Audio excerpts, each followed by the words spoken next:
Chapter 5. When Mr. Morales went into the kitchen to get a glass of water, I carefully opened the lock that doesn't lock and slipped out of my cage.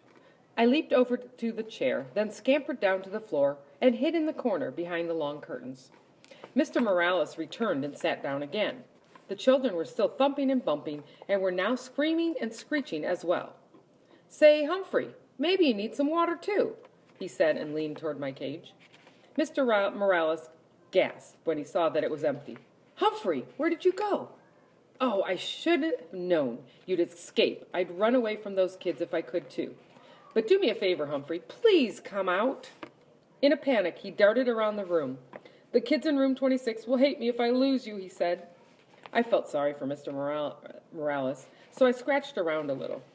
"There you are," he said, bending down to look at me. "Now let's get you back in your cage." Not quite yet, I thought. He reached down to pick me up, and I scampered forward, just a few inches past his hand. "Don't do this to me, Humphrey," he said. "Cooperate."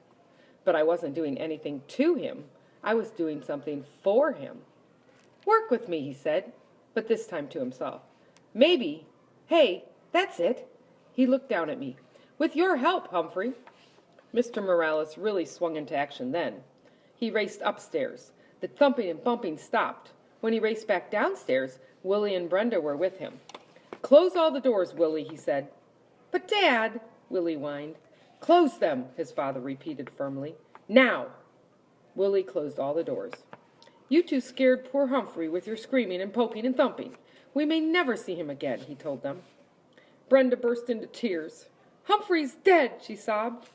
"No, Humphrey's too smart for that," Mr. Morales told her. "But he will run away if you two aren't nice to him." Right. You have to be pretty smart to be a principal. "Now, do you want to help me get Humphrey back?" "Yes," the children shouted. Mr. Morales explained the plan. He said the only way they'd get me back in my cage was if they worked together. And they could only work together if they listened to him, really listened.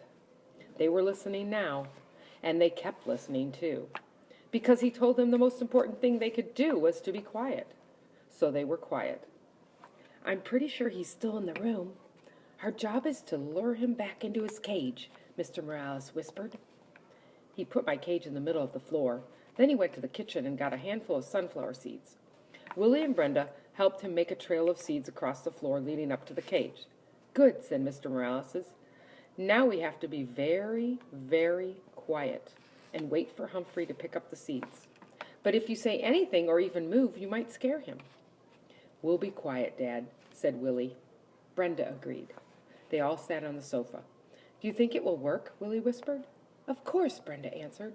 "Dad's smart." Well, he's not the only one. I waited for a while. After all, the Morales children needed all the practice staying quiet they could get. When Willie got restless, I started skittering along the floor. "I hear him," said Brenda. "Shh," said Willie. I waited a few seconds, then scrambled out of the corner and grabbed the closest seed I could hear. I could hear loud gasps from the children, but I pretended not to notice. I scurried toward the second seed. This plan Mr. Morales and I came up with was tasty, tasty, tasty. I could almost feel 3 pairs of eyes fixed on me, but I ignored them. I grabbed up the third and fourth seeds, hid them in my cheek pouch, then stopped right outside the open door of my cage. Inside, Mr. Morales had left a lovely pile of sunflower seeds. It was nice to be free, but my cage was home after all. Besides, until the day somebody fixes the lock that doesn't lock, I can get out whenever I want. The kids were still quiet, so I made a run for the cage. Mr. Morales quickly closed the door, and the children began to cheer. "We did it," said Brenda. "Dad's the smartest man in the world," said Willie. "Hey, you kids helped. When we cooperate and work together, we make a pretty good team," Mr. Morales told them. "La meilleure," Willie agreed. "The best." Mr. Morales squatted down and winked at me. Of course, Humphrey helped too. I'll say. The rest of the weekend with the Morales family was fine. Sometimes the kids started interrupting their dad or mom, but Mr. Morales just reminded them that they could be polite if they tried. Willie and Brenda tried. Mrs. Morales sold the house. It turns out that selling other people's houses is her job. So they celebrated with pizza and ice cream. Brenda learned to hold me gently. Willie even cleaned the poo out of my cage, which I appreciated. Life is good, I thought, as Mr. Morales drove me back to school Monday morning. Then I remembered Mrs. Brisbane, and how she'd said I was a troublemaker, and she was going to get rid of me. Humphrey, you are a true friend, said Mr. Morales, as he carried my cage back into room 26. I'll never forget what you did for me. As soon as class started on Monday, Heidi's mom came into the classroom and explained to everyone about taking me home on weekends.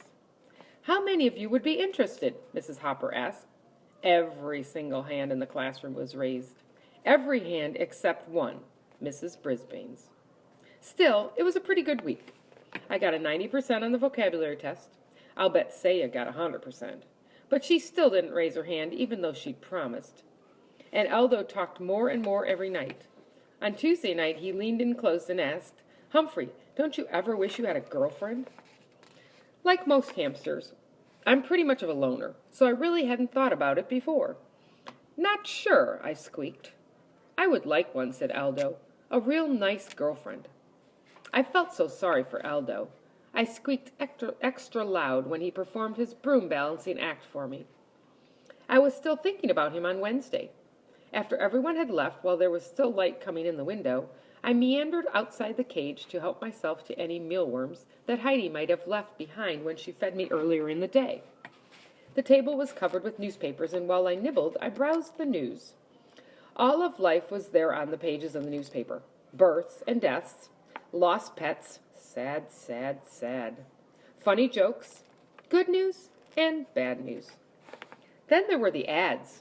My, there were so many stores.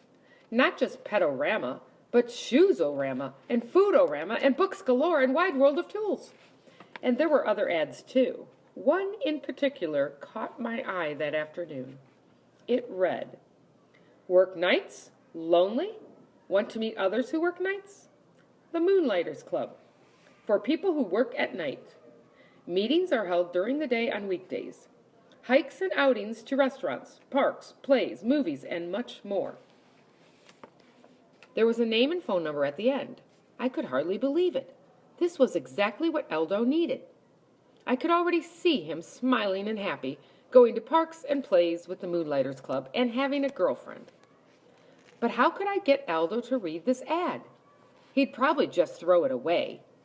Still, if I cut it out and left it in a place where he couldn't miss it, well, maybe. Hamsters can't do scissors, but we have nifty teeth.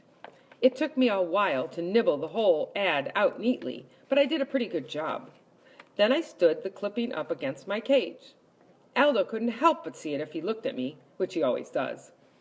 That evening I was more anxious than usual for Aldo to arrive. When he turned on the lights, I squeaked, "Hello!" right away. "Greetings to you, my little friend," said Aldo as he pushed his cart into the room. "You sound like you have something on your mind." "You bet," I tried to tell him. He ambled over to my cage and leaned down to look in. "What's happening, Humphrey?" he asked. I saw his eyes light on the scrap of newspaper. "Hey, I can hardly see you." He reached out and pushed the clipping aside. "Read it," I squeaked right out. Of course, he didn't understand. He didn't even look at what the ad said. He just set it down next to the cage and leaned in closer. I was squeaking a blue streak. "Look at it now." "Calm down, Humphrey. I've got a treat for you," said Aldo. He reached into his pocket and pulled out a tiny bit of carrot. "Your pal Aldo would never forget you." My heart sank. You try to help a human, and they don't even pay attention. But as you know, I don't give up easily. I squeaked happily while he balanced his broom on one finger as usual. But my mind was on the Moonlighters Club and how to get Aldo there. After he left, I scrambled out of my cage, picked up the newspaper clipping, and tucked it inside my notebook. Then I hid the notebook behind my mirror. If I didn't, somebody mean, like Mrs. Brisbane, might throw it away. I was still wondering what to do with it the next day when Mrs. Brisbane rolled in a cart with a big machine on it. "This is the overhead projector," she told the class. "I'm going to use it for some map work." When Mrs. Brisbane turned the machine on, a bright light was projected onto the wall. Then she placed a paper map on the glass, and suddenly that map showed up really big on the wall. She could write on it and draw on it, and you could see everything she wrote. A machine like this could come in very handy, I thought. So when Mrs. Brisbane turned the machine off and sent my classmates off to lunch, I thought about that machine. When AJ cleaned my cage and changed my water and bedding, I thought about that machine. I thought about it so hard. I suddenly came up with a really, really, really good plan. But it would be difficult to carry out and dangerous as well. Tip 5. If a hamster manages to escape his cage, you can always lure him back in with a trail of sunflower seeds.